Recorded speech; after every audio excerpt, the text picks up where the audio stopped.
yours. The best part about that, in the future, if you are and help me out, if you're an Edgefinder user, has the Edgefinder changed while you've had it? The answer is probably yes, because we have constantly added new features. Every time we have, a sale event where a bunch of people buy Edgefinder, a huge portion of the budget that comes in goes directly into funding more projects to improve the software further. So if you've owned Edgefinder for a couple years, let us know in the chat. Has it changed under your watch? Because it certainly has changed in the last few years. It's only getting better. We're funding more and more projects. This thing is going to the absolute moon in 2026. And right now is your biggest opportunity of the year to get the lowest prices for people who are watching the stream right now. Black Friday is live. Get 45% off the Edgefinder. Here's how. Click the link in the chat right there, or scan the QR code below my camera, and you can speak directly to a member of our support staff who is standing by. We have real people on the team that help out traders all day long, customers who are interested in Edgefinder, who have questions about it.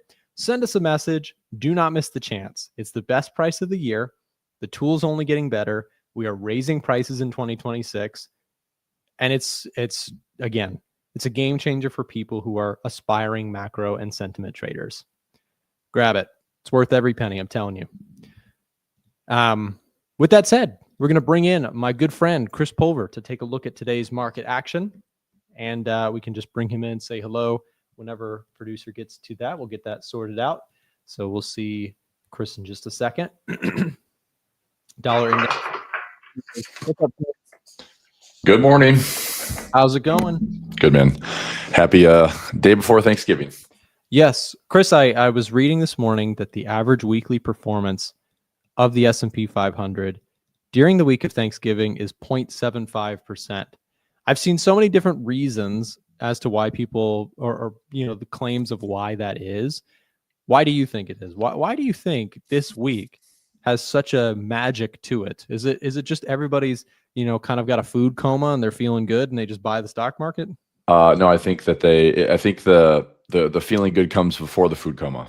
I think in order to enjoy that food coma, enjoy the Thanksgiving football and hang out with family and friends, it'd be nice to know that the market's up, 1.91% for the week, considering we had one of the single biggest day reversals ever in the history of the market last Thursday.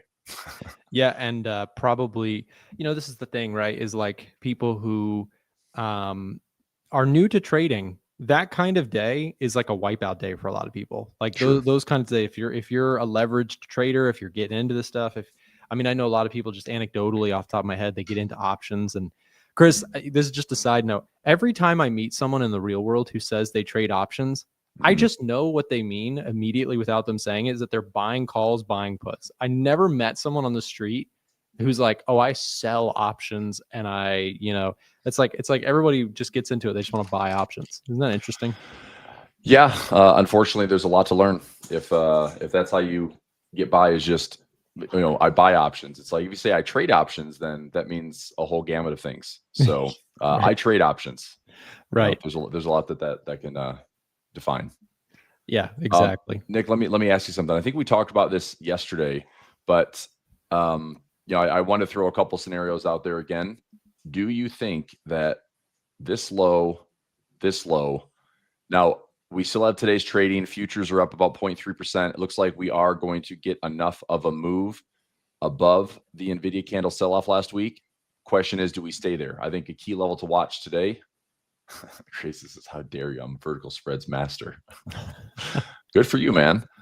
Nothing wrong with buying options. Just be careful doing it, is all I'm saying. Just know what happens. Like it's just knowing, like when you put a trade in the market with options, it's like you need to know the outcome. You need to know the reward to risk. It's like just play the game, man. There's a lot of dynamics that go into options. Okay. If we stay above 67.35, that's good today. That's positive gamma. I think it'd be a big disappointment to see the market turn, right at this top from Thursday last week and start to head back down to that. Even that is a like positive negative gamma pivot level. But if we just drift higher, I'm looking at some intraday gamma at like 68 to 68.25. That is a pretty impressive recovery. I'm just going to throw it out there.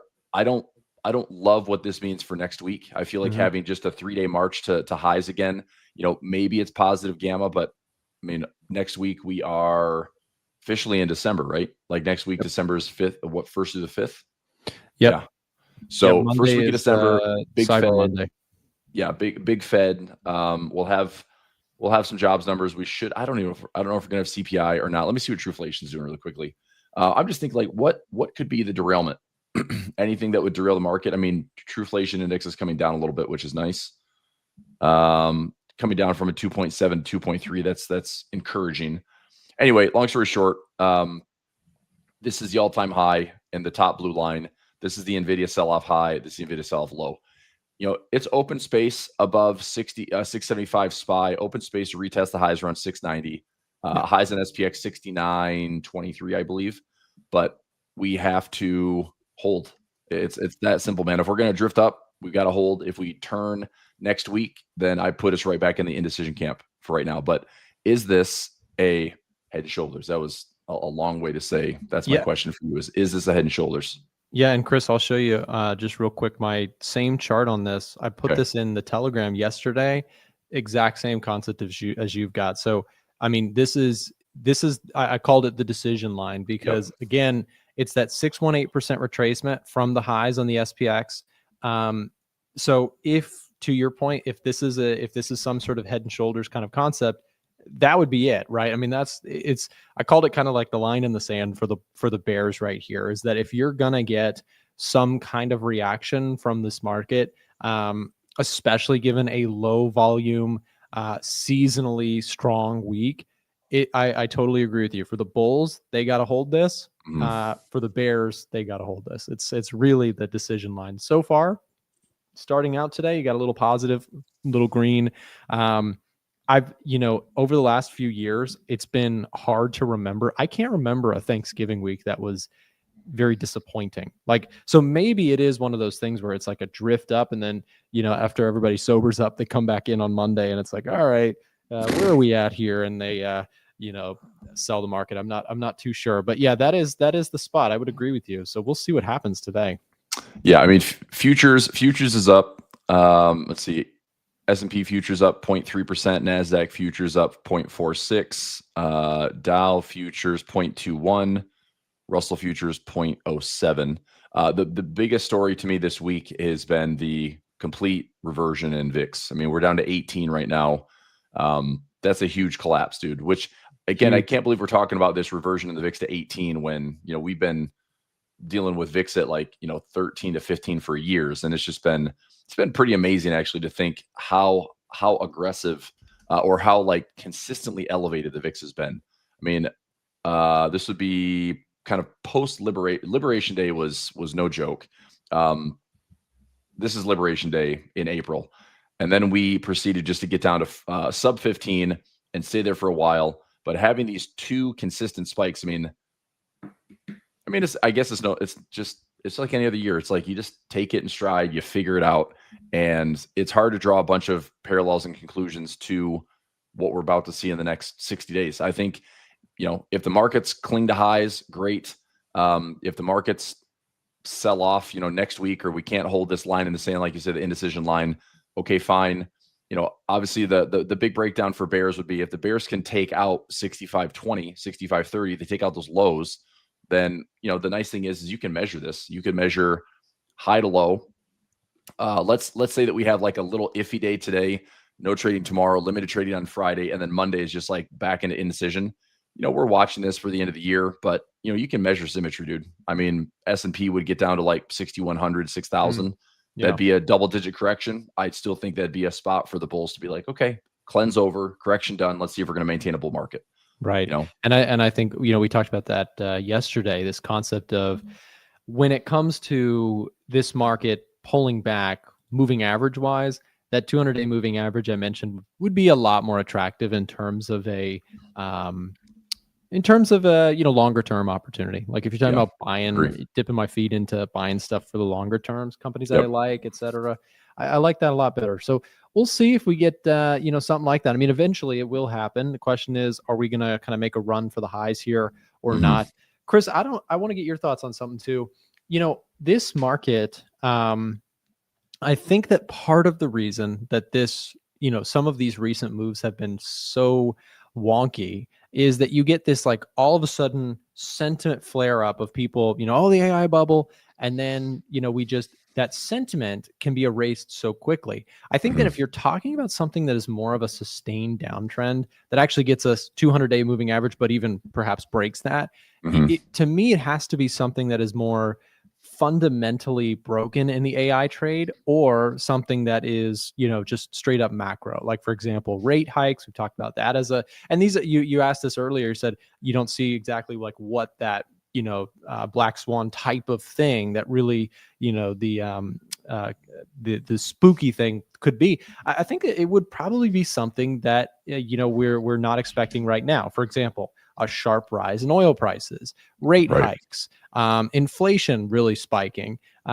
or perhaps some sort of blockbuster, Watergate moment within the AI trade. Like, for example, NVIDIA gets caught doing something with their numbers. I'm not saying they did. I'm just saying like some sort of thing we're not thinking of feels like it would be the bigger catalyst that, knocks the market off balance. But right now it's like, to me, I don't think it's going to be a CPI number coming in a little slightly higher than expected, or unemployment rate going from 4.4 to 4.5. Like, I think it's going to be something that is more external and truly shocks this market. But the other thing that I would say is that if it's really an AI bubble, sentiment's just not there. We've talked about that many times, but you don't have massive surges in IPOs like you did in 2021 and in 2000. You don't have, massive debt spending. You are seeing that on the rise, but you also have sentiment in terms of stock market sentiment. There's a lot of bears out there. So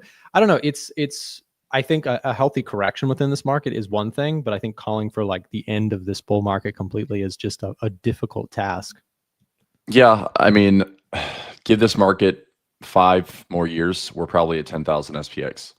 Yeah. It's like, but that probably comes with another 20% correction or more. Probably, yes. I mean, I think the bottom line is the US cannot afford to let this market really crush. Like, if the wealth effect is crushed, it will hurt everybody. Yes. Like, so, sometimes you think like, oh, the economy can drag the market into a recession. Well, we're at a place where these valuations are so high and the perfection is so needed that the stock market needs to stabilize and stay this way and stay up and stay positively drifted in order to make sure that our economy is running smoothly, because so much is hinged on its performance. That's a great point. It's almost like the stock market can bring us into a recession, because the last leg to fall, or in terms of the consumer right now, it feels like, is the wealthy consumer who has a bunch of stocks. Yep. And who is doing majority of the spending. For example, you've got McDonald's CEO saying that they're losing demographics of people that can't afford to spend money at McDonald's anymore. You have people at Walmart saying that they're getting wealthier clients or wealthier customers that are now shopping at Walmart. You also have, high-end fashion brands that are doing well. Like, so it is screaming K-shaped economy. Did you see, I think I don't know if I mentioned it in a message with you, but Michael Green wrote this big piece. He's on Twitter as Professor Plum. He's pretty depressing to listen to, because it's just like he acknowledges like all these flows are just like the mindless robot of, if you have a 401k, you're participating, 60+% of households, you're participating. Like, nothing stops this mindless robot until something fundamentally changes with like the liquidity flows and forced buying in this market. Yeah. And most of that goes to, the ETF production and by Wall Street has been just like the perfect way to take in all this money, say that you're a diversified ETF, but really you're still Mag 7 exposed. Just Mag 7. Like most, it's like Mag 7 is weighted so heavily in most of these ETFs that anything you're buying is going to be exposed to that in some degree. If you're buying the SPY, heavy Mag 7 exposure. Buying individual sectors, tech sector especially, consumer or communication services, but it's all Mag 7. So here's something for you to chew on, Chris, in combination with that. I was asking, I talk to Grok AI on the way home a lot of times, because it's just like, I'll ask it questions. It's so fascinating. I think every trader, by the way, get yourself AI. If it's $10 a month, 15, and start talking to it and ask it trading questions. Oh my gosh, it is game changing. I've been doing this for 10 years and I'm learning stuff every day about the markets. It's fascinating. It's cool. Anyways, to your exact point, I was asking Grok to do some research for me in terms of, historically speaking, has it been a winning strategy to buy just the top 10 stocks and rebalance every quarter? I asked it like, hey, if I just bought the 10 biggest companies in the S&P 500 and rebalanced them equally so that each one has an equal, 10% of the portfolio, and I did that going back, 20 years or whatever, would I have significantly outperformed? And interestingly, it gave me a really good answer. It said, yes, you definitely would have. Like, especially in recent years, the big companies, the biggest of the big, have significantly outperformed. However, there is a caveat. I asked it then, well, what about a risk-adjusted return basis? And of course, the caveat here is that Grok essentially told me that by holding just the top 10 companies, the biggest companies, yes, you would have outperformed on an absolute basis, but on a drawdown perspective, historically speaking, when you have very high concentration, the drawdown in holding those companies, essentially when the big ones fall, the drawdown in the big ones was significantly worse. So do you have a percentage? Like how much worse was the percentage? I have to go grab it again, but it was just interesting. It was basically saying when you have high concentration, yes, you can outperform during the good period because those companies are rock star when the bull market is taking place. But in the bear market, you pay for it big through bigger drawdowns.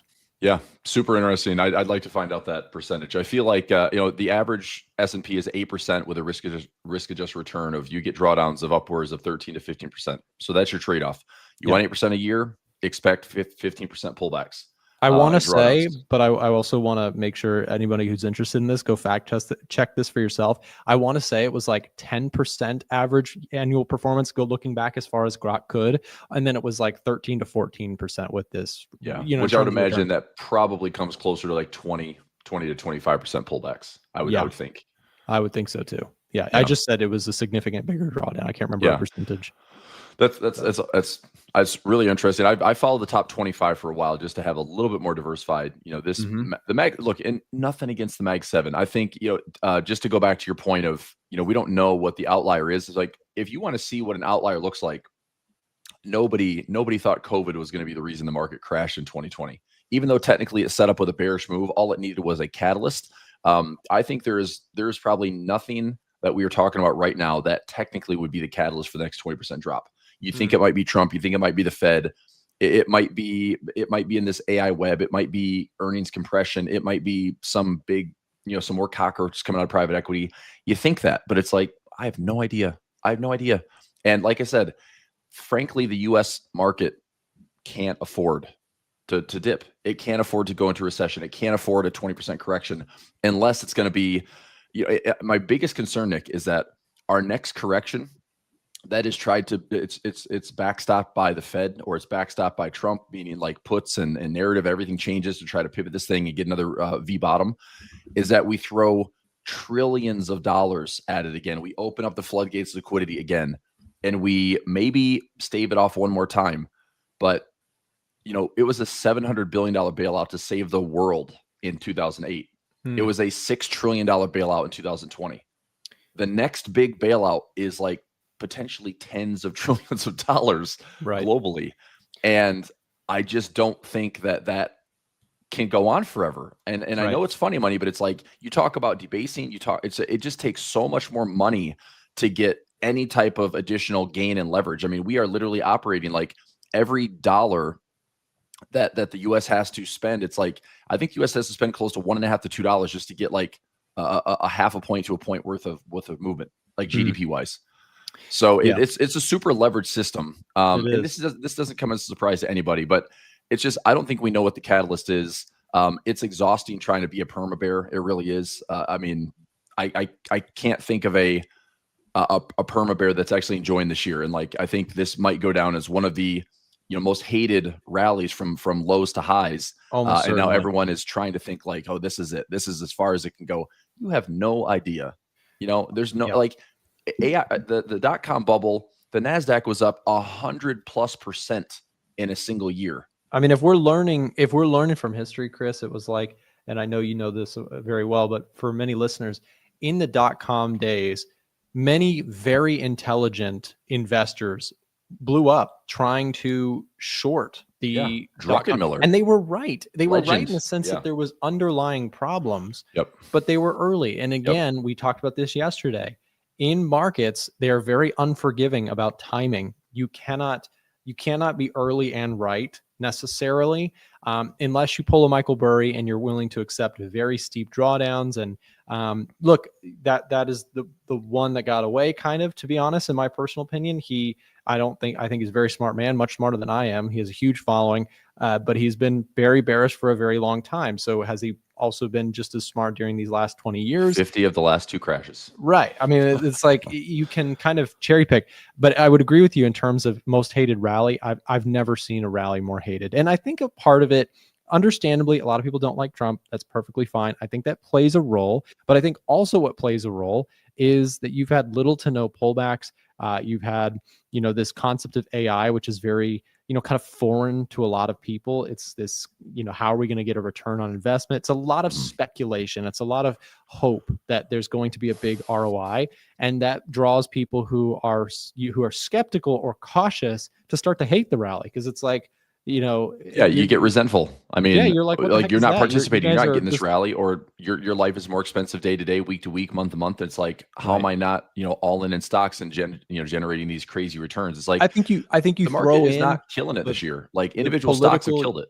Yeah, I think you throw in the political discourse that is very divisive in the world right now. You throw in, we have geopolitical events. You throw in the market has little to no pullbacks and just goes straight up. Skepticism around AI is a logical response to a brand new technology. You have the K-shaped economy. There's no question why this market is hated. There's a lot of people who are not participating. And so, look, we've been trading through this environment. It's been an interesting year. You had a big surge in the VIX and then mostly a low vol year outside of that. It's been a really interesting year. And again, most hated rally, the question is, do we see that turn into a chase where the bears kind of, chase the baton and they say, fine, I'm throwing in the towel. And does that lead us into final bubble territory? That would be, my question is, okay, if we're going to talk about truly seeing the top of a bubble, bubbles don't usually happen when everybody's calling it a bubble, right? They usually happen when your everybody's chart exactly. Yeah, we'll have another. I don't know if we're gonna have another print today for AAII. Maybe we do. The hated rally. I get it. Like, I get the frustration. But we will have the clues. I mean, the reality is, I don't think we have an exogenous shock to the market that all of a sudden we're down 20-30%. And somebody actually messaged me yesterday asking me about some of the alerts I've done with the Pulver alerts, and like, oh, Chris, you're going a little bit longer than you usually do. And my response was, these are assets that I would gladly own. I think I'm trying to look. I did a couple trades this week. I did one on Google, I did one on Costco, and I did a couple on the S&P. So the SPY and the QQQ.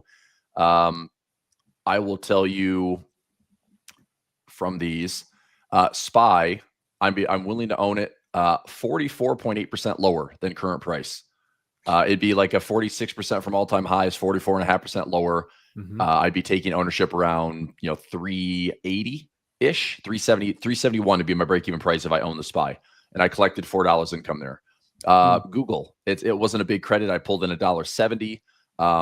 Would I own Google at 138.35 when this thing's ripping to all-time highs? Absolutely, I would. Costco, a $900 stock, I'd own it at 415, 61% lower than all-time highs. Would I own that? Absolutely, I would.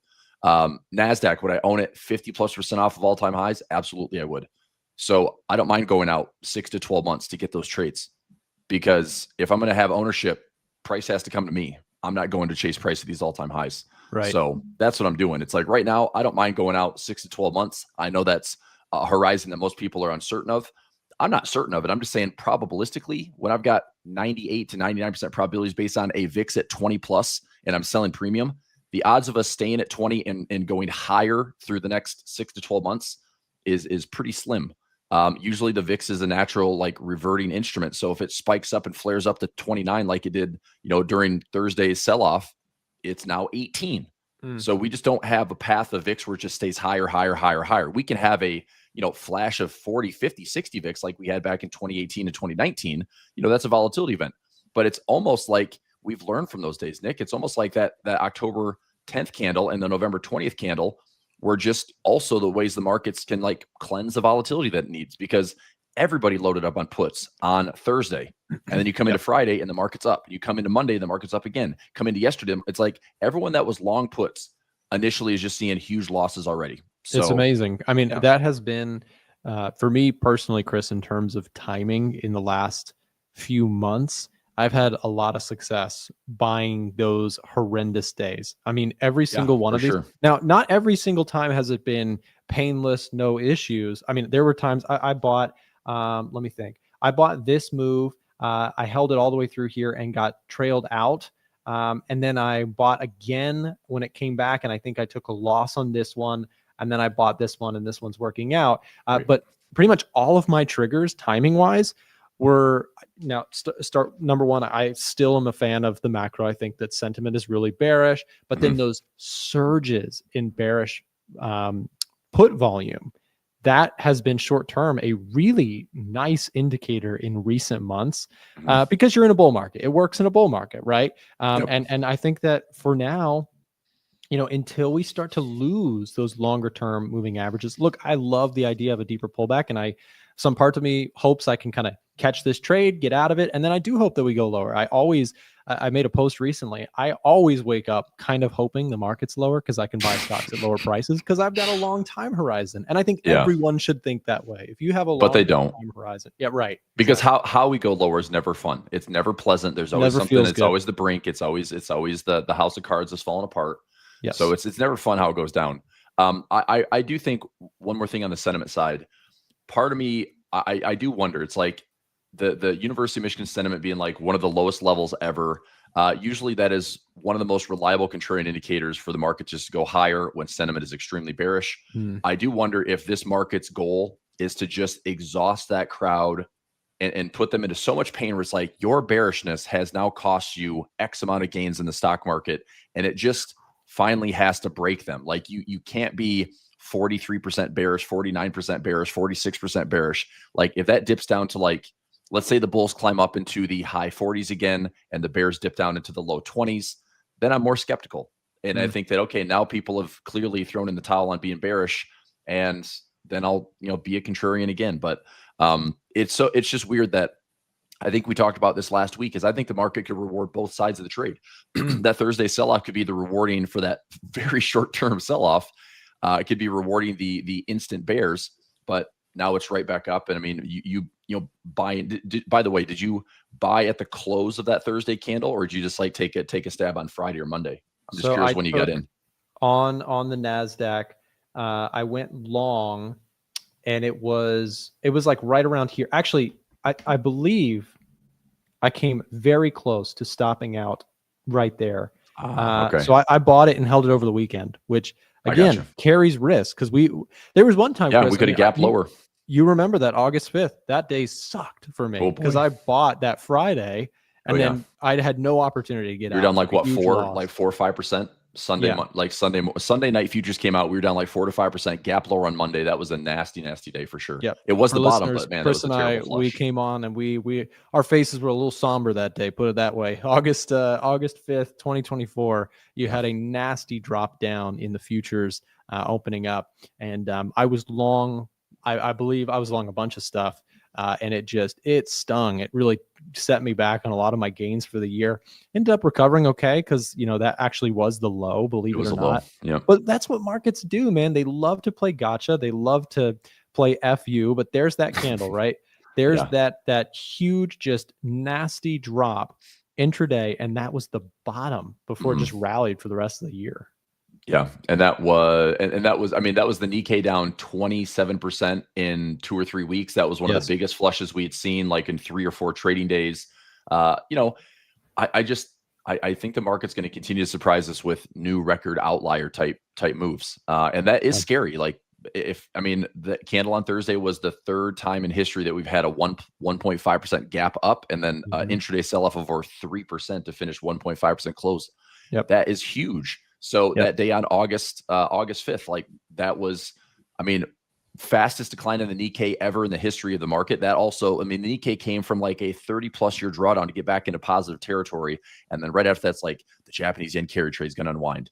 I mean, maybe it is at some point, but if you look at the currency charts, I don't see the yen right now giving any sign. I mean, dude, Japanese yen, dollar yen is at 158. It's overbought again on the technicals on the daily time frame.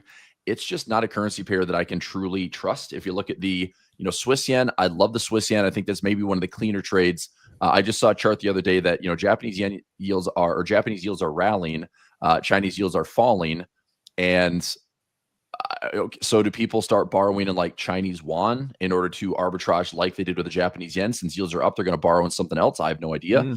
But, Swiss yen, it's like, I still like the technicals of this trade. I just don't have the confirmation to execute it yet. I mean, we have not broken any major structure. The Japanese yen is still like one of the most, it's either you're right or wrong. It's that simple. You're either right and you can make thousands and thousands of pips on the Japanese yen basket, or it is a trade. It is a currency that will trade like a stock, and it will surprise you with how like inefficient and how irrational it can be for thousands of pips that I promise you don't want to fight. I've done it a couple times. It's no fun. You'll sit in like a 9-month drawdown wondering like, what am I doing? I'm being so dumb right now. Yen is a crazy trade. Chris, we're out of time. I know you got to get going too. Have a nice Thanksgiving, by the way. Thanks, you guys too. Thanks for everything. We'll see you on the next one. Enjoy it. Watch the football. Don't eat too much, man. Your physique, man. You look great. You don't want to mess that up. Anyways, thanks for tuning in. And guys, up next, we've got Marco taking over the stream. He'll be on right after this. Hey guys, I just wanted to jump in for a second and let you know a little bit about today's live stream sponsor, DNA Funded. DNA Funded has very generous profit sharing up to 90% and 3 different unique challenge types. For those looking to get funded, they also have speedy payouts, unlimited trading days on the first and second phase of their challenges, a very wide list of different things you can trade with over 800 different assets tradable, and maybe the most important component, a very experienced team behind the whole operation. So if you're interested in learning more about DNA Funded, click the link, check it out, see if it's right for you, and make sure to do your own due diligence to see if what they have to offer fits your trading style. For 20% off, you can use code A1T20. Again, that will be 20% off any of their challenges you'd like to check out. Thank you again to DNA Funded for sponsoring today's live stream. Now back to the show. Hello everyone, welcome to my segment. Hope everyone is doing well. So let me adjust this a little bit. I do want to comment. I was reading the comments and Max said that money flow to indices, gold doesn't necessarily mean DXY down. And that is right on the dot. So the narrative with the DXY, with the rise of the DXY, changed throughout this push. So from the 17th of September up until now, we had quite a lot of narratives, and sometimes it was equities are up, so dollar is pumping. Sometimes it was equities are down, so the dollar is pumping. No one really knows why it's going up. I mean, it's not really connected with the equities market. There are some other more powerful forces in play. So money flows are important to understand, but they don't always work. So if you look at the S&P, you can see that the crash was in October. So this big crash and then pump to the upside and then another pullback. Well, during this time, people were saying the DXY is up because the S&P is down. Then during this time, they were saying the DXY is up because the S&P is pumping. So it's attracting capital to the United States, to the stock market, to the US dollar. So yeah, my advice is be careful with these money flows because they don't work 100% of the time. They could be used as a confluence or to build a story, but they can also be pretty confusing at other times. Basically, welcome to today's live stream. This is the last one for this week because we have Thanksgiving. So happy Thanksgiving to all of you guys in the US. What has been happening in the markets? Well, if we look at the Forex Factory calendar, we got some data. Inflation in the US came in a bit softer than expected, as far as I can tell, but I would say right on the dot. If you look at the general summary of the PPI. So PPI, not an issue, and nothing spectacular. Aussie CPI came in pretty much a lot higher than the forecast. So if you look at the Edge Finder, look at inflation CPI, and then Aussie, inflation is definitely crushing higher. So that should be pretty, just a second.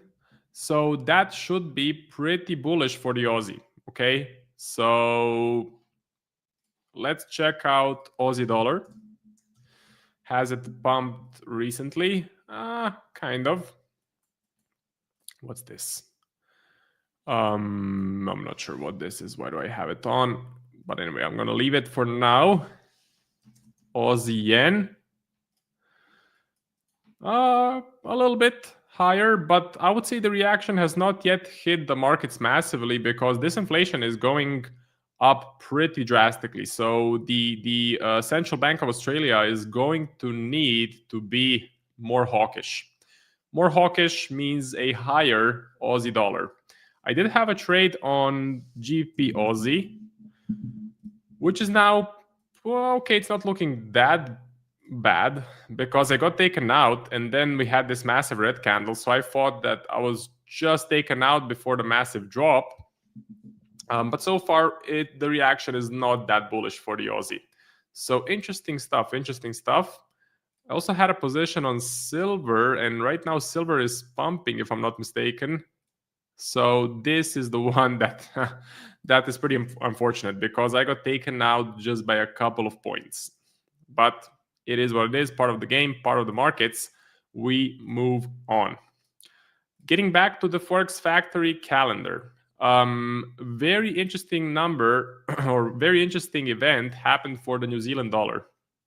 It was the RBNZ cash rate, RBNZ press conference. So what happened? Well, they made a rate cut, but it was a hawkish cut. And also the guy running RBNZ, this is his last meeting, and he's going to be replaced by Anna Bremen or something like that. So he's going to be replaced by Anna. I think the name is Anna. He didn't want to give any forward guidance because if he did give some forward guidance, then his successor would need to accomplish his goals. So he basically left a blank plate for his successor to implement whatever she wants or to have the future projections that she has imagined. How did the market react? Well, they took this event, this press conference, as a hawkish event, which means NZD goes up. And if you look at the NZD interest rate, New Zealand interest rate, you will notice that they have been on a massive path to cut interest rates. Okay, so they have been cutting rates quite aggressively from 5.5 to 2.25. That's very, very aggressive in terms of rate cuts. And now they will most likely pause. So they haven't signaled any future rate cuts. And the next meeting is going to be in February of 2026. So up until now, to February, there is a lot of room for the market to keep guessing what is going to happen. But in my opinion, NZD should go to the upside. It already pumped quite a lot. See, quite a bullish reaction on the daily chart. Also, NZD-JPY. Let's take a look.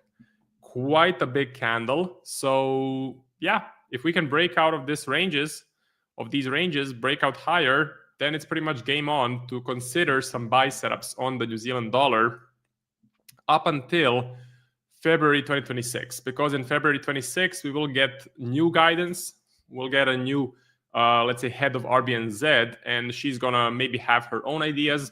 But I suppose she's gonna be more hawkish than dovish because they have aggressively cut rates. It's tough for them to get more dovish. So it's tough to be more dovish than a 2.25% interest rate. If we browse through the data, how is New Zealand doing? Let's see, New Zealand. Okay, GDP is actually not looking so great, if I do say so myself. What about the unemployment? Unemployment is overall rising, so that is interesting. What about the inflation? Inflation is also going higher a bit. So I wouldn't say this is an awesome situation in New Zealand, but I think from looking at these trends, from looking at this data, I think they should be more hawkish. I mean, a 2.25% interest rate, that is very low. This inflation is definitely above target. The target rate is 2%. Inflation now is 3%. Another reason why we could see the New Zealand dollar appreciate, at least until the end of the year. Usually during winter, there's a massive influx of tourists going to New Zealand because it's warm weather. So all of the people that want to escape the cold weather and winter, they run to New Zealand and spend 1 to 3 months in New Zealand. They spend money. Tourism goes up. Basically, income from tourism goes up as well. There's an interesting graph that paints the income that New Zealand is getting from tourists, and December, January, and February, I believe, are the best months. So they make the most money, they have the biggest income in December, January, February. And guess what? That definitely gets reflected in the currency, because to pay for anything in New Zealand, you need what? You need New Zealand dollars. Okay, let me see where I left off. Damn, that's a lot of comments. Let's see. Hello, Ballout. Hey, Sluggy. Stairs up, elevator down. Thoughts on GBP CAD? Pound Swiss, roller coaster, maybe yen intervention. Is the GBP finally getting some upside momentum? GU not interested. GBP autumn budget was kind of hawkish. I saw the meeting whole lot was tax the rich. Let's see. It happened already. Yes, it did. Okay, I didn't closely follow it. Let me check the reaction.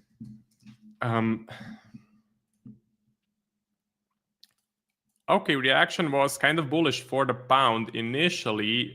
Let's do GJ. I don't want to get too political, but I don't like that Keir Starmer guy. They call him Comrade Starmer, and he's basically a communist. So yeah, I really don't like the guy, and I don't like the pound right now. I'm pretty bearish on the UK. They're getting bad data. I'm gonna have to research this new autumn budget, but so far there seems to be a bullish reaction on the GBP. Sluggy says autumn budget was kind of hawkish. I saw the meeting whole lot was tax the rich. Okay, that is interesting. So I'll try to get some bullet points out of the meeting. Let's see. And pound Aussie, it pumped as well. So definite bullish reaction from the autumn budget. Definite bullish reaction from the meeting. Still in pound Aussie short though. Okay, well, good luck with that. I unfortunately got taken out of pound Aussie. Rich don't pay the tax. Absolutely. So the rich always find ways to avoid taxes. And the rich are the ones who finance politicians. So politicians create these loopholes for rich people to get around, to get out of paying taxes. That's how it has always been. that's just how the US politics works, and I think politics pretty much around the world. So the rich people control the politicians because politicians are broke and they need money for their campaigns. Once they do get elected, then they need to follow what the politicians are saying or what the rich people are saying. Reeves' plan looked good for the UK. Okay, maybe it looked good. Hey Joshua, what's up? Welcome to the stream. Sluggy is sick. Hope you feel better. My YouTube is working fine. I'm not gonna lie, Pound Aussie shorts still look very attractive. Yeah, possibly. I think they do. I just don't want to get back in. So I don't want to get back into the market. I don't have that sort of conviction. To feel better, you must say DXY to 95 3 times in a row. So Ballout is still calling for the DXY to reach 95. So I have to congratulate you on your persistence, because you have been saying that for 2 or 3 months now, and we just cannot reach 95. So I'm wondering how much longer can you keep that up. But maybe we drop in December. Maybe this drops to 95, and then I'll have to eat my words. But it's pretty funny. And congrats on your persistence. Aussie CPI ticked up today. Yes, we covered that. Have a cigarette, you'll be all right. That's good advice. Okay, so gold.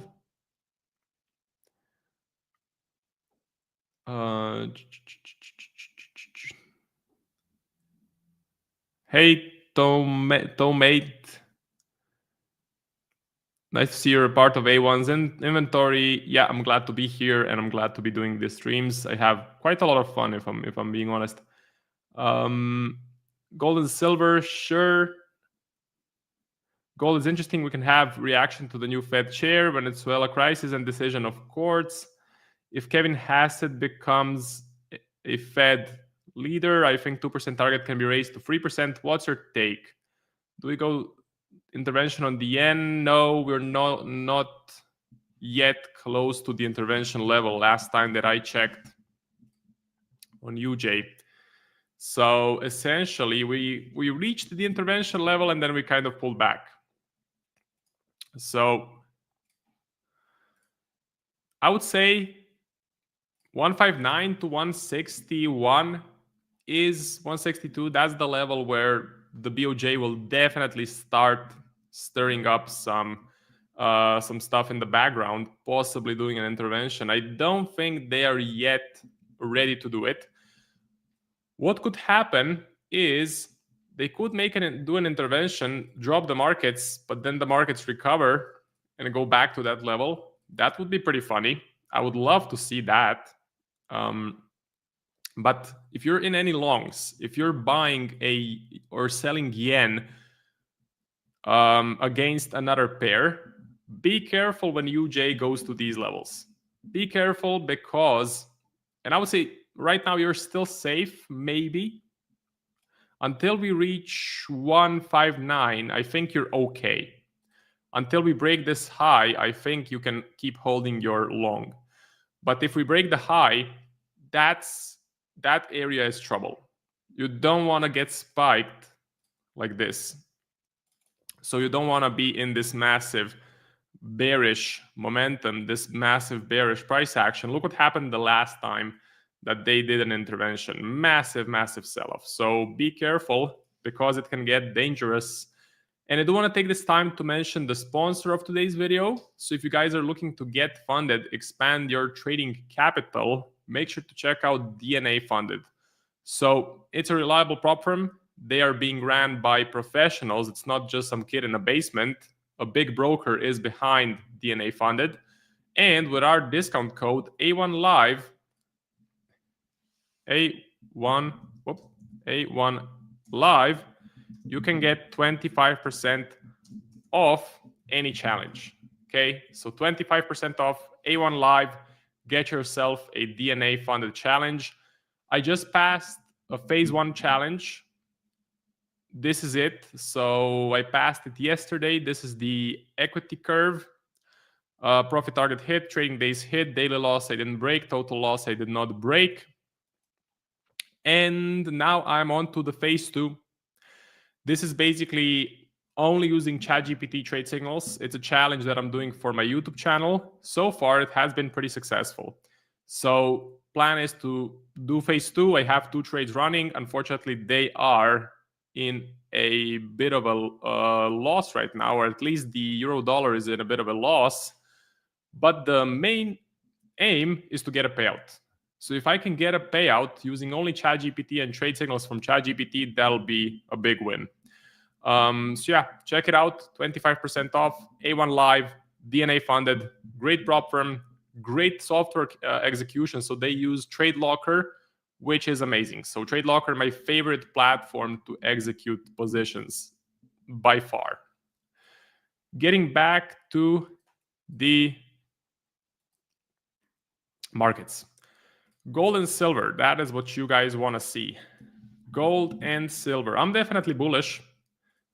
So I'm definitely bullish on this market. I think it still looks pretty healthy. I think the fundamental narrative is still bullish on the metals market. Inflation is going up. Inflation is above target. So if we go to the CPI, we go to the US. Inflation is definitely still a problem. And Trump's big beautiful bill is coming in 2026. It's going to be even more spending. The US government has reopened, which means even more spending. Inflation goes up. Investors buy gold, buy silver to protect themselves against inflation. Now, am I buying right here? No. I had a position in, which unfortunately got taken out. Now I'm being a bit more patient. I'm not that eager to jump back in on gold or on silver. Let's check out the top setups page as well. So gold, bullish. Okay, actually getting a bullish reading. Interesting. Silver, bullish as well. That's pretty nice. So that is good to see. Although I'm not yet looking to buy. Yeah, I'm not that keen on buying right now. What would I like to see? I'm just waiting it out a bit. So the fundamental story right now, I think, is bullish gold. But if I can get some sort of a confirmation or get a piece of news, or Trump will do something, or someone does something that gives me even more confidence to buy, then I'll get in. So yeah, I had an attempt. It worked out kind of okay. It was a profitable trade in the end, but I didn't manage to jump on the uptrend. As far as the Nasdaq goes, or the stock market, which I forgot to cover, looks like we are rejecting from the 2400 level with quite a lot of force. So massive bullish momentum, looks very good. Congrats to Nick, because I think he did catch a buy setup right on this low. So that was a great entry. But of course, he uses multiple sort of probes. He got in, I think, 2 or 3 times, and then his third attempt actually worked, and now he's running some profit. The most important thing about that approach is that you have limited risk and that you have a positive reward to risk at the end of the day. So even if you take 2 or 3 losses and then a trade works out, if it goes back to the all-time highs, your reward to risk can be massive. So you'll pay for the losses and then some. That's the cheat sheet. That is the blueprint of profitable traders. You take many probes, you take many attempts, you take small losses, and then you catch a winner. Then you ride the trend, and you manage to make a very high reward to risk. So I'm bullish on this. Let me see what the Edge Finder says. Nasdaq. Bullish as well right here. The COTs are a bit old, so these COTs are not the recent ones. I think this is from September, if I'm not mistaken. I'm waiting for new COTs for the most recent Commitment of Traders report. Seasonality is, of course, bullish. Santa rally, November and December, greatest months for the US stock market. We know what happens. Black Friday, Christmas, New Year's, people are buying a bunch of stuff. There's massive spending of money. So favorite months for companies are November and December, because that's when they make a lot more money compared to the other months. I am right here. Well, I'm not in a position, and I'm not looking to take a position right now. I maybe should take a stab at it, but I'm not 100% convinced. So still being a bit patient on the NAS, still being a bit patient on metals. I'm in USD CAD. So USD CAD is a position that is running. I have set a take profit. Take profit is set at 1.41380. What is the reason? Well, I believe in December we will actually get a rate cut. If you put things down on a piece of paper, if you look at all of the Fed members, you can see that most of them are dovish. Most of them are dovish around the December rate cut. So if we do get a rate cut, we do get future projections as well. I think they're going to be dovish. I think they're going to be dovish for 2026. And I think the dollar can lose some value on this news. I think we can pull back on the DXY, which means we pull back on USD CAD. So I want to get out possibly before that. I'm considering my options. I do know that a seasonality occurrence of the dollar is end of the month, you have corporate buying of dollars. Usually last week of the month, the dollar does go up in value. You can test it. It's very easy. You can even do it through ChatGPT or Grok, but it's an added edge. So I'm betting on a bit more upside on the dollar, especially in this last week. And hopefully we can hit my take profit and take me out of this position for a nice gain. So that would be about it for me. I think we covered most of the stuff. Thank you, Sluggy. Now we're on to phase 2. Marco, is DNA funded swing trader friendly? I think it is, because I'm a swing trader and I'm using it. Are you going to continue trading your 50K with ChatGPT? Yes, I will continue. The challenge plan is, or the game plan, the goal is to get a payout. Happy Thanksgiving. Happy Thanksgiving to you too, and to everyone that is celebrating. Kudos to ChatGPT for trade ideas and trade management. To Marco, thank you, Sluggy. So yeah, happy Thanksgiving. Thank you very much for watching. Don't go anywhere, because James is right after me. I will see you next week, and good luck in the markets. So let's look at the dollar. Let's see if it actually goes up until the end of this month. Goodbye.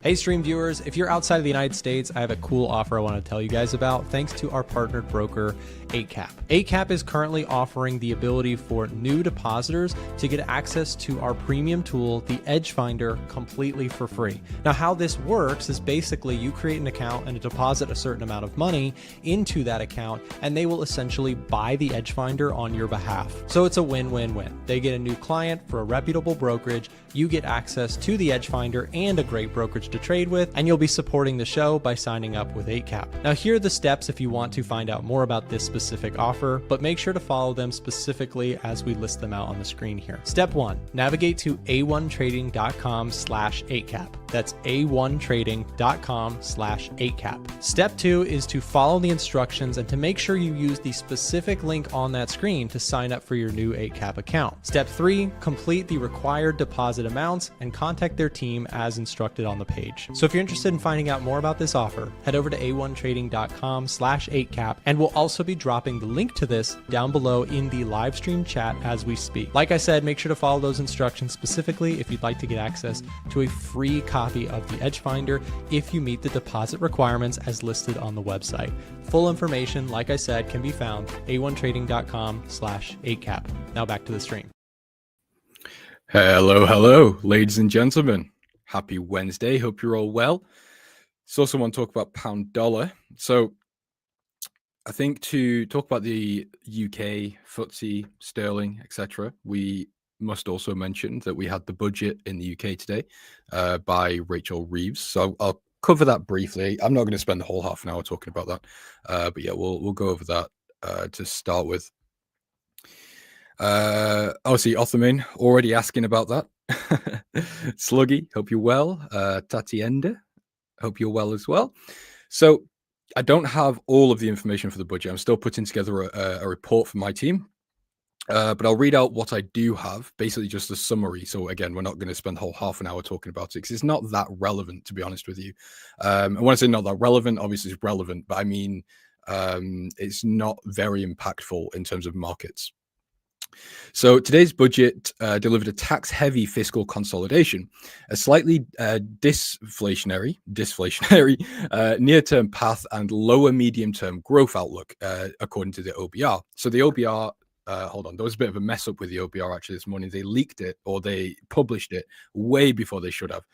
So this is what the OBR is. You could think of it like the SEP that we get in the US. It's basically covering all of the economics, what's going on with the economy, and forward outlooks, and that type of thing. Again, not going to go through all this, but if you want it, it's on Google. Search OBR UK budget November or something, you'll find it. So basically, what we're looking at with the budget is essentially targeting lower class or working class families, or lower income families, I think is sort of the proper way of saying that, because it's a lot of things targeted towards them. For example, there was the 2-child limit on benefits that's been scrapped. Then there's extra taxes on things like luxury homes, which, you know, think of that what you will. Tax increases across the board. Things like buses and trains are expected to bring down inflation because they're reducing the prices, as far as I'm aware. There's lots of different things, but none of it is conducive to growth, in my opinion. So I've been looking at it this morning, keeping up with the stream and all of the headlines coming out and things. It's honestly not great. So again, it's just not conducive to growth. It's going to help inflation, maybe slightly, but again, not great. That's going to lead to Bank of England cuts. So the pound did see some upside this morning. So we can see here on the pound dollar chart, the sterling did express some strength. However, quickly about 50% of it has been reversed already, again because it's just not super impactful for the markets. And in terms of longer term, the pound is relatively supported off the back of this, but it's not going to be enough to prevent any downside. So if there are future catalysts that come out that are negative for the UK, that will take priority over the budget. So the upside on the sterling is extremely capped, in my opinion. So if anything, it's going to be more sideways rather than a massive rally or a massive dump. Again, I don't have all of the information because I'm still working on it, but that's pretty much what it is. There isn't really anything further to discuss that's worthwhile the time or worth the time. Overall, pretty neutral in my opinion. Gilts remain vulnerable. What else have we got? The FTSE 100 was completely neutral off the back of it. We did see upside on the FTSE, but again, the actual impact from the budget itself is negligible. And the energy policy is unclear. Sentiment is still negative, however. So we're looking really at high tax, low growth, and a high debt economy, which still falls in line with what I was talking about on the 2026 forward outlook stream. I think it was last week we had that. Anyway, let's move forwards because that's all boring stuff. So Edgefinder, we do have the sterling or the pound still reading bearish. So pound Aussie, pound New Zealand, pound CAD, pound Swiss, and the FTSE 100 all getting bearish readings, which again falls in line with what we've been discussing over the past 1 to 2 weeks. So pound dollar, I'm not actually overly interested in right now. I think pound Aussie, pound CAD, pound Swiss are my ideal markets to be getting involved with. So I'm still short pound Swiss, building up a DCA position there. Pound Aussie did do what I expected it to do or wanted it to do, which is come and fill this gap and have a retracement back into the fib. I think we spoke about this yesterday. That's not the fib. There we go. So yeah, we did see this. I didn't take the position, obviously, because it was during the budget. Sorry, not during the budget, but we had the budget coming during this candle, so I didn't want to get too involved with the pound, especially because I'm already exposed to pound Swiss. However, the fact we did reject here, we saw no buying interest above this level. It looks like we're about to have the trend change with the moving averages. We came into the fib, we came into previous structure, all rejections. So overall, this looks like a really nice short opportunity to me. Probably not right now, because we do also have a US holiday tomorrow and Friday, I think. if I'm correct on that. But also the price action right now doesn't look overly convincing. So ideally, I would actually like a second touch on this level to look for something a little bit more like this. So pound assets across the board, I am quite bearish on. I think pound dollar could also be a nice short position. We did see jobless claims come out lower this morning, which was obviously supportive for the dollar. So yeah, that's that. Probably just noise. GBP recent data doesn't suggest strength. Yeah, exactly, Max. The pound. I mean, there's not really anything else to say, to be honest. The budget was very unimportant, to be perfectly honest with you. And yeah, the UK economy is still in the bin as far as I'm concerned. So the GBP short narrative didn't change. No, it's not. Am I in the UK? Yes, I am, unfortunately. Ball out. Hello, Nat Gas at 4.6. Fantastic ball out. I'm really happy to hear that for you. Hope you're still in the position. You made some money off it. Yeah, it's one of those positions I unfortunately ended up missing, but there you go. It is what it is. I was willing to accept that risk by not being aggressive on the market. So that's the result. James, which prop firms allow grid or DCA? I only ever tried DCA on one prop firm, which was I think it was Funded Next. It was a few months ago now, probably 6-7 months ago. So the rules might have changed. And I don't think they're the only ones as well, but that's who I tried to do it with. The only thing with prop firms in DCA, which is where I got caught out, was the daily drawdown. So although they allow it, obviously DCA does. The whole intention of DCA is to have drawdown at some point. So as long as you manage the positions, which would have to be very small to avoid that daily drawdown, then you'll be fine. Prop firms don't allow it, generally speaking, yeah, but there are a few that do. In terms of grid and martingale, I think some do and some don't, because depending on how good you are at deploying those strategies, you can either make a lot of money or you can blow up very quickly. So grid trading, for example, I've seen some fantastic results with grid trading. However, you can see from the equity curves of those EAs or the algos or the bots or whatever, that they do almost 100% of the time have massive drawdowns at some point. And that's just the nature. That's just it's just the way it works. That's the maths behind it. So yeah, anyway, I'm late. No problem. I've just rewind. You can watch it from the start if you're late. I don't think there's a problem. So Aussie yen is bullish. I was buying Aussie yen at one point and then closed the position basically at break even. Just wasn't super comfortable with the idea. However, I'm kind of regretting that decision now, so I might look to get back into this market on the next pullback. So we are looking at the Bank of Japan possibly hiking rates in December. If not December, then early 2026. That's currently where I'm standing. So I'm not looking to get heavily involved in yen pairs, so things like Aussie yen, dollar yen, etc. However, I do think short term we could continue to drift higher.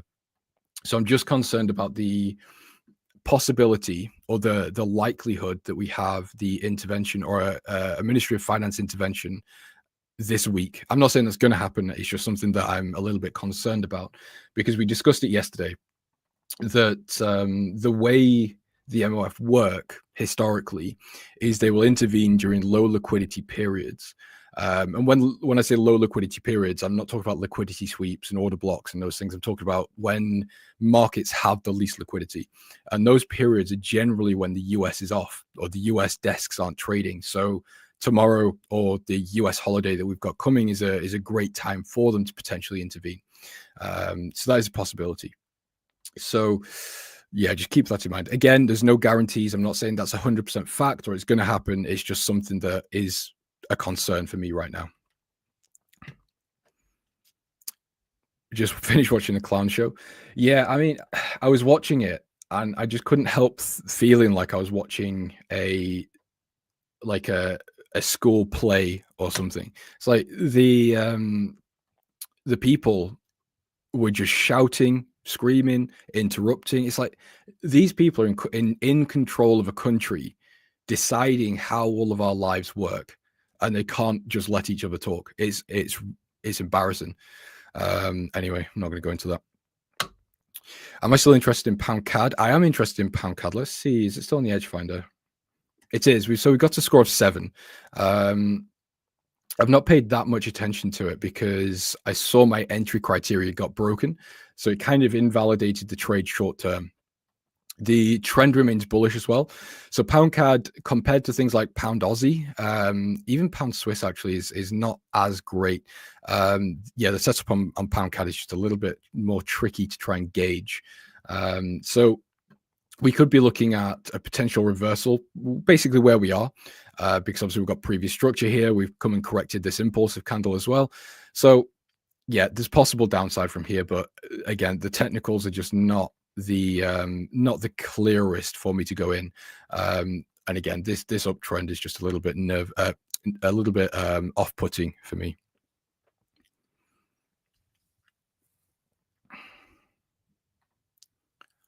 Loaded up with prop firms during Black Friday. Good stuff, Aaron. That's probably a good move. Tax the rich. Yeah, well, it's not as simple as that, unfortunately. UK's cooked. I think it will be okay in the long term, but that's optimistic thinking. Obviously, it's my home country. I don't want it to go and turn into a third world country, but I genuinely just don't see a realistic way for the UK to resolve the problems that it's got quickly anyway, before the markets start reacting to what I'm talking about. I just don't see how the government can amend it. I'm saying that like I'm some great analyst that's predicted something crazy. I don't mean it like that, obviously, but I just think that the UK or the sterling specifically is quite overvalued actually for the current situation. Yeah, exactly, Sluggy. That is basically what they've tried to do. Obviously, increase tax on luxury homes, and again, removing the two-child benefit cap, and there was a couple of other things like the public transport as well. So it's very clear that Labour's doing what Labour does, which is targeting the lower income households, which is completely fine. But again, it's not conducive to growth. Yeah, no quick fix. Exactly. And again, I'm not trying to be a doomer or anything like that, but this is just what it is. Anyway, so New Zealand yen, Euro yen, Russell silver. Silver's interesting. Let's take a look at silver.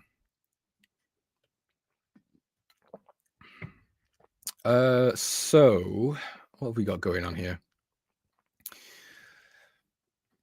Trend is bullish. So I think, and this is just going off rough price action theory, double top here, potential pullback to the 200, which would be lovely, potential buying opportunity, break, retest here, enter again, and then continue higher. That is ideal situation number one. However, I genuinely think, and this isn't financial advice, but I genuinely think just buying dips on silver is really the best opportunity or the best approach, and that's what I'm doing. So I bought silver.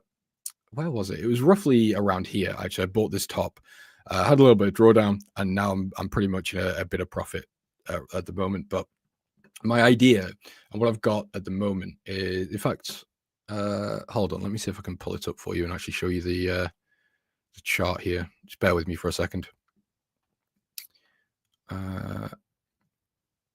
Where's it gone here?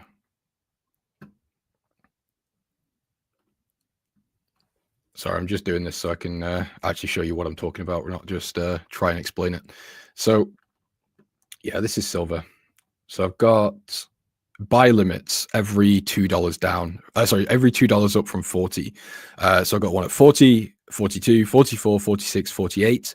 And I've already got an entry here as well. So it's a case really, in my opinion, of just buying silver when you can, when you see an opportunity. Because I just think silver is such a great investment. I really think it does have higher to go. Anyway, there we go. Tabs sorted out now. Let me get back on track. So yeah, what I was saying, I think silver long term is good to basically just buy and hold when you can and if you can. However, for shorter term trading, as I said, I think if we could pull back towards the 200, great opportunity to be a buyer there. If this level doesn't hold, because obviously we've got the 200 and we've got previous structure here, the next stop would then be at around 46, and again, I think that would be a great buying opportunity. So it's a case really of just seeing what levels we can buy silver at and executing low risk. If it works, we can scale in. If it doesn't work, we can buy on the next level. And that's kind of the same thought process that I've got for the indices markets as well, like NASDAQ. Unfortunately, I didn't buy NASDAQ here. Hindsight, should have done, would have been a great buy opportunity. I'm fairly sure Nick got in actually, which I'm a little bit salty, a little bit jealous. But yeah, same theory, just buying key levels.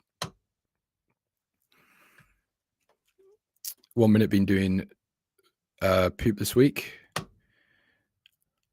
Right, I'm going to go 2 minutes. Okay, no worries. Bash, I'll see you in a bit. Gold. Yeah, we can take a look at gold. So yeah, I mean, gold is pretty much the same as silver, although obviously gold has broken this high that we were looking at in silver.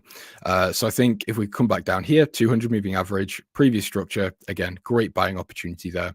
If this level doesn't hold, then we come down towards, what would this be, 3,900, and again, pretty nice buying opportunity. If we break and retest this level, scale in again, and then look for these next highs to get met. But yeah, I think with the metals, specifically gold and silver, the approach is actually very simple. It's more just making sure your entry timing is good. But I think direction wise, it's a case of just looking to buy. And again, I'm not telling you to buy. It's not advice or anything like that. That's just my opinion. So take it with a grain of salt, do your own research. But there isn't really anything else I can say on these markets because I don't have really a bearish case at this time, especially with the Fed likely to cut rates in December.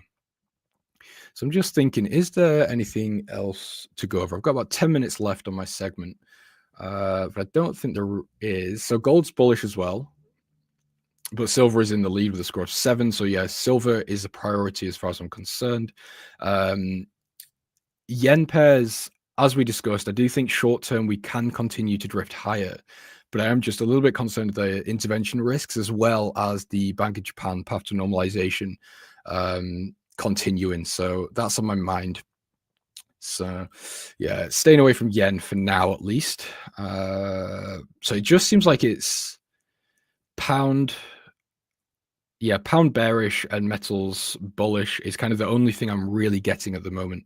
But as we've discussed, so pound yen could be an interesting one because we have an opportunity on pound yen to either be buyers or sellers. It really depends on sort of the developments. So obviously I'm bearish on the pound or the UK.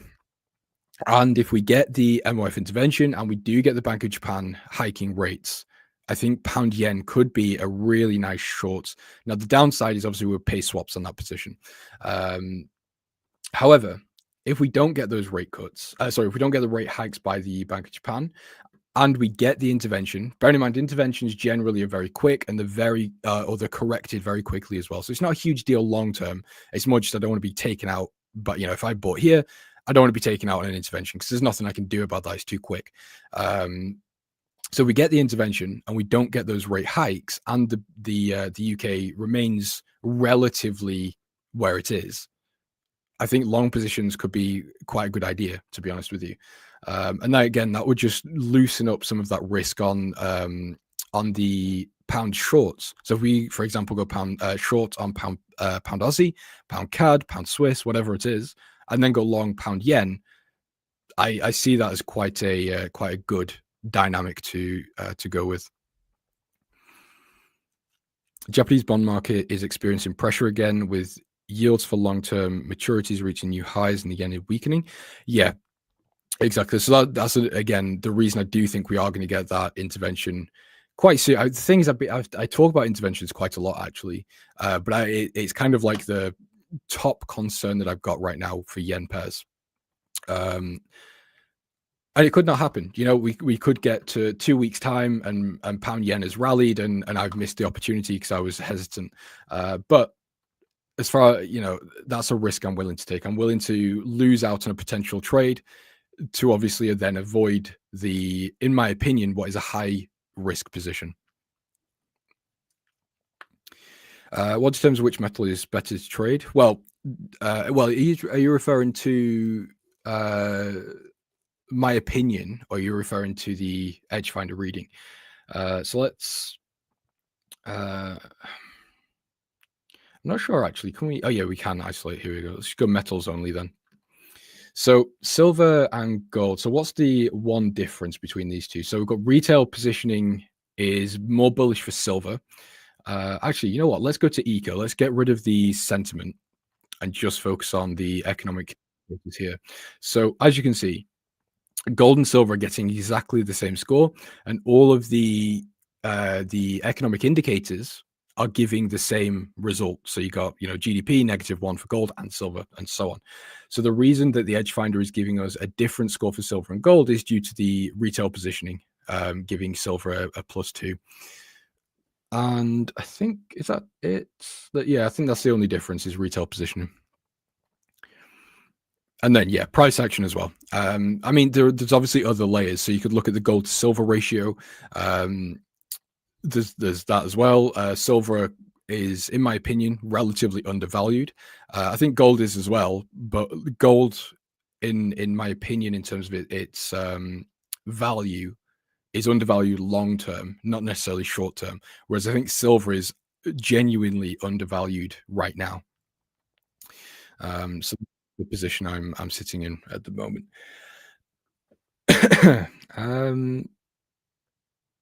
Okay, sweet.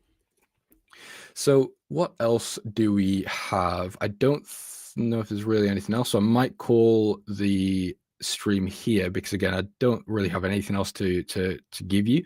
Let's take a look at Aussie yen last, because again, that is the most bullish reading right now. So we did already look at this chart, but I think the most simple way to go is to just look for buys on pullbacks. So pullback here, great buying opportunity. Pullbacks here and here, again, great buying opportunities. But again, that intervention risk, so I'm not going to mention that again. But if we could see some sort of downturn back to the 200, I think again a buying opportunity would be quite valid. So we'll just have to see how that goes. Silver to 500. Yeah, the thing is, I was looking at or thinking about silver. I think it was yesterday, actually. It wasn't too long ago, because what I've done is I've gone long on the S&P and silver. Now, both positions are not speculative trades. They're not positions where I'm saying, okay, it's stop loss here, take profit here. They're both, specific. I'll tell you about the S&P first. So what I'm doing with the S&P is I'm buying it weekly. So I'm treating it more like an investment than a trade. So I bought the S&P somewhere here on Monday. I'll do the same again next Monday. Don't care what price is, and I will continue to do so. Basically just averaging in. Now, obviously, there is the aim of making money on that position over the long term. So it's like a 18 month. It could be 5 years. It doesn't really matter to me. It's a case really of just holding the trade. And the same thing with silver. So as I showed you, I'm buying silver every $2 from $40, or every $2 increment up from $40. And the idea, again, is obviously to make money over the long term, express my macro view, not worry about really where price is. But also the last thing is to lower the portfolio volatility. So for example, if my swing trade's going a losing streak, or if I'm trading VWAPs that I've had a really bad week, that P&L is completely majority offset by the longer term positions. And again, that just helps with Sharpe ratio. It helps with the overall health of the portfolio. So it's like a double-sided position. Does that make sense? Is looking for buys on dollar Swiss a good choice right now? Well, let's first of all take a look at what dollar Swiss is doing. Oh, here we go. That's what I wanted. Let's see. I don't think we have any real data, actually. Let's add neutral. So I guess it is neutral. Yeah, so to be honest, no. We're actually getting a neutral reading. So basically flat, but the score is -2, which gives us a slightly bearish leaning angle. However, obviously, if we remove positioning, it still doesn't help too much. So let's have a look at eco as well for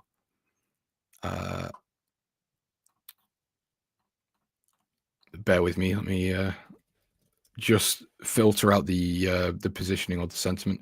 So yeah, even without sentiment, it's still a -1. So GDP is okay, retail sales negative, PPI negative, employment change is okay or positive, and then interest rates are negative for this position as well. So yeah, to be honest, long positions for me on dollar Swiss, not really convincing.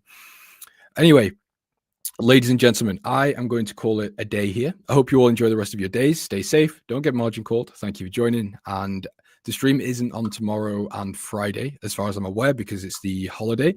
So, guys, I'll see you when I see you. Stay safe. And enjoy your weekends. You've been watching A1 Trading Live. We're here Monday through Friday, where you can tune in to hear insights from professional traders from all over the world. All month long, our products are 40% off, the biggest discount of the entire year. You can get access to our trading softwares, trading community, and so much more right now on our website, a1trading.com. Make sure to subscribe for future streams, and don't forget, if you're looking to get access to free courses, prop firm discounts, and free trading tools, as well as massive discounts on all our products, head over to a1trading.com. See you next time.